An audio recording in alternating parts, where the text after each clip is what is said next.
Podcast Pesan Pagi. Perbincangan santai praktisi dan ahli gagas inovasi. Assalamualaikum warahmatullahi wabarakatuh. Apa kabar sobat pelatihan? Jumpa lagi kita di podcast Pesan Pagi, perbincangan santai praktisi dan ahli gagas inovasi. Saat ini kita sudah bersama dengan sosok yang tidak asing lagi, mengenal lebih dekat dengan Bapak Sekretaris Badan Litbang dan Diklat Kementerian Agama, Bapak Dr. Haji Muharram Marzuki, MA PhD.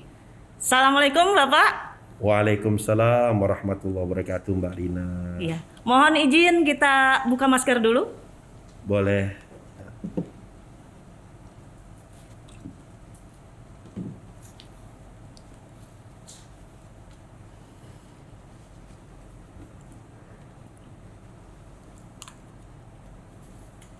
Ya.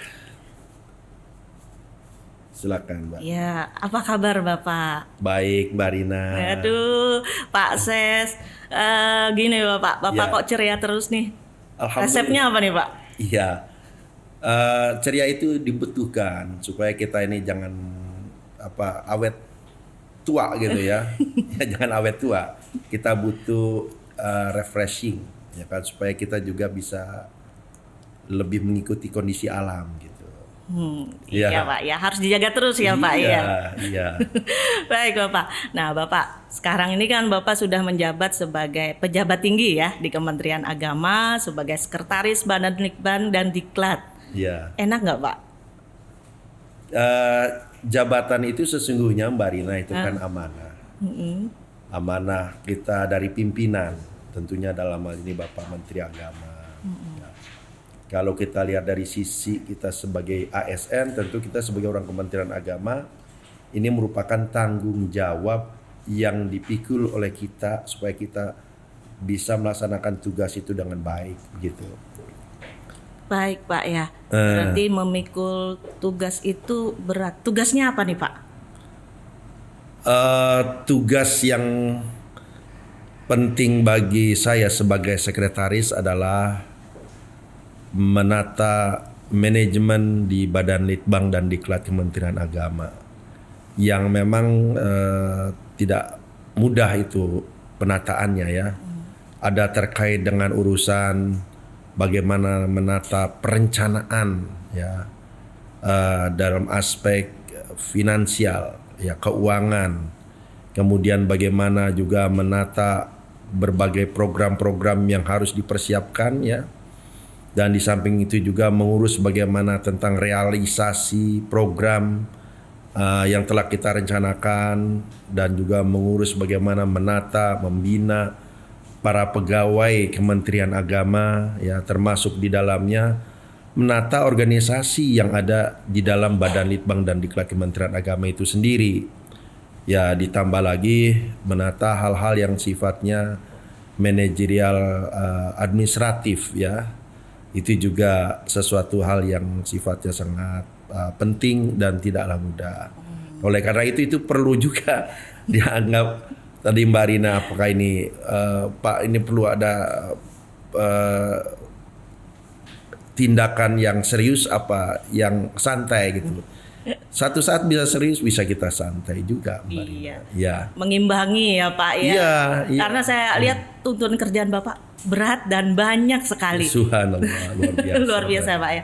Pak, Ya. sudah setelah tahu pekerjaannya berat seperti ini Pak ya. Iya. Dulu pernah berandai-andai nggak Pak di posisi yang sekarang? Ya, kalau berandai-andai sih tidak pernah berandai-andai, tapi namanya kita menjalani saja.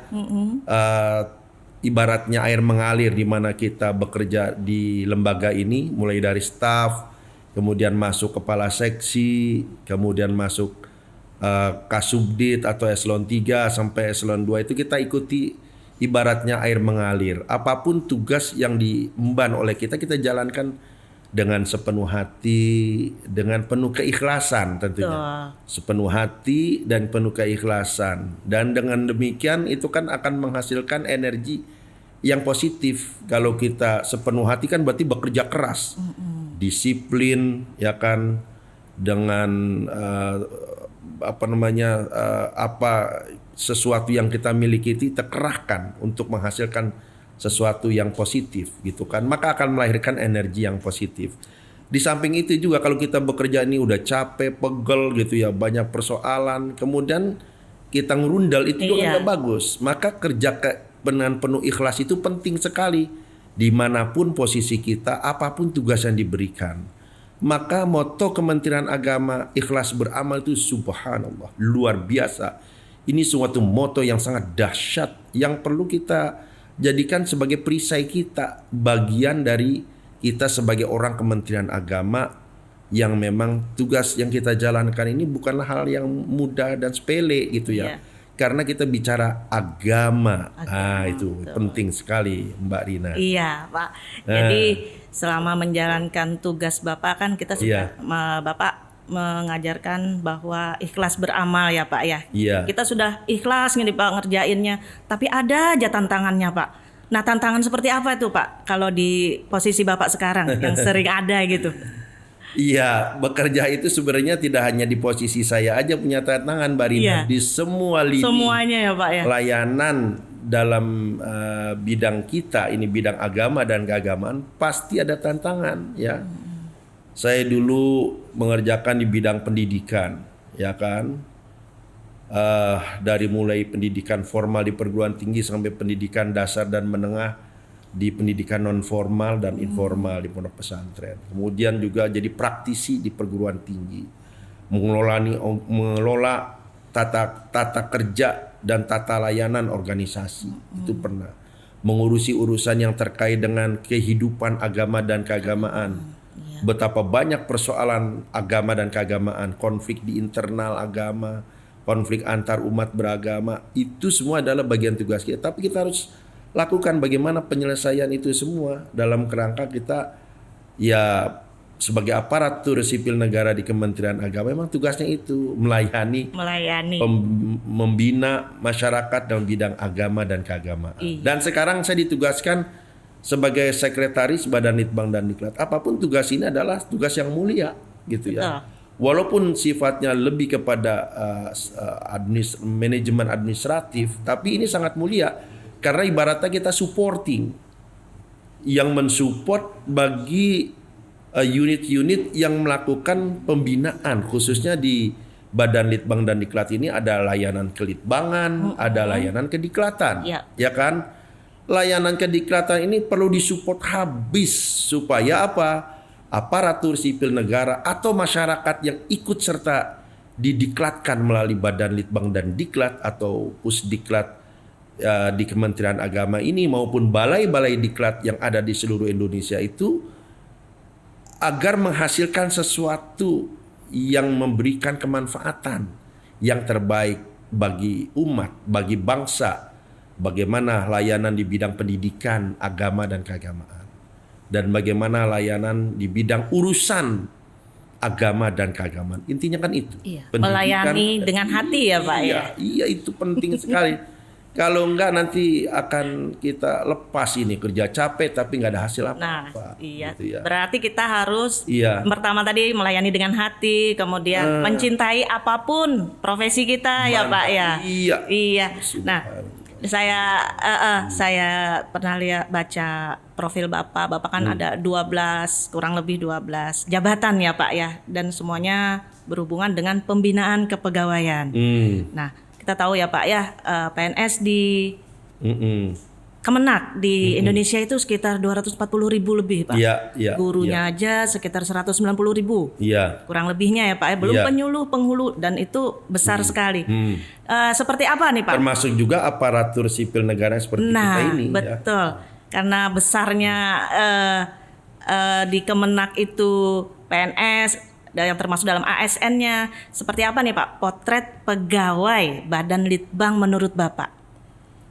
Jadi potret pegawai Badan Litbang dan Diklat Kementerian Agama ini sejatinya merupakan bagian yang tidak terpisahkan sebagai pegawai Kementerian Agama secara menyeluruh gitu ya. Ini hanya satu bagian unit. Satu bagian ya Pak. Unit eselon 1 namanya Badan Litbang dan Diklat Kementerian Agama. Tetapi pada intinya bahwa apa yang dilakukan oleh unit-unit lain terhadap pegawai di Kementerian Agama khususnya di Badan Litbang dan Diklat ini pada prinsipnya sama.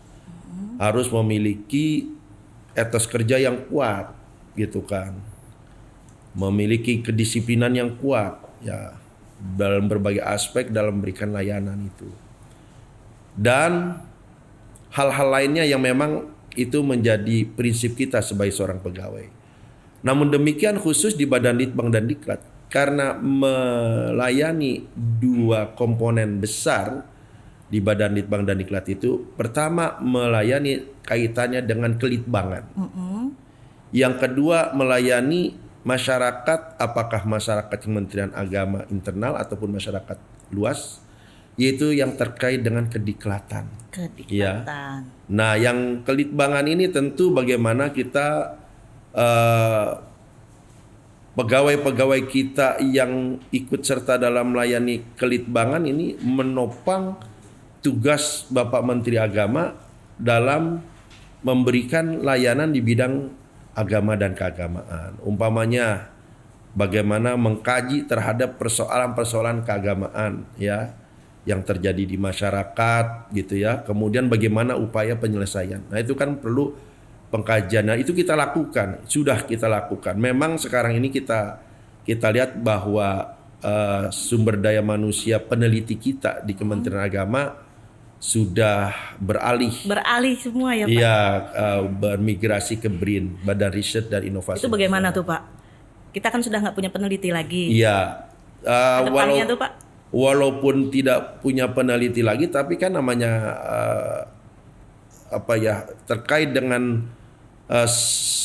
sesuatu yang kaitannya dengan pengkajian ini kan masih diperlukan ya. Umpamanya kaitan kita mengukur terkait dengan indeks layanan kerukunan umat beragama, indeks layanan umpamanya haji dan umroh, layanan KUA dan seterusnya. Tetap kita, walaupun itu sudah tidak ada di kita melakukan kolaborasi ya, kerjasama dengan lembaga terkait seperti BRIN tadi. Oke, gitu.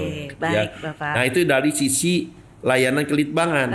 Nah, ASN kita yang terlibat dalam kediklatan, ya kan tadi kelitbangan ya. Yang kediklatan ini kita punya 14 balai diklat seluruh Indonesia. Nah, jumlah yang tidak terlalu banyak, belum sampai ke 34 provinsi. Ini kita bagaimana memaksimalkan fungsi dan tugas mereka itu loh Mbak Rina tadi. Dari sisi jumlahnya memang besar ya. Maksud saya yang harus didiklat itu jumlahnya besar. Iya. Tapi SDM kita yang berada di Balai Diklat dan Pusdiklat ini kan terbatas. Betul. Ya kan? Itu bagaimana Pak? Nah, itulah yang kita memaksimalkan melalui programnya. Ya, berarti Bapak punya mimpi ini Pak? Wah, mimpi bagaimana menciptakan itu? Nah, mimpi kita itu bagaimana proses kediklatan ini bisa maksimal ya, secara masif dilakukan dalam volume yang besar, tapi juga dengan tenaga yang tidak terlalu banyak. Begitu. Nah, ini kan artinya output yang dihasilkan banyak ya Pak ya. Outputnya banyak ya. Jangkauannya luas.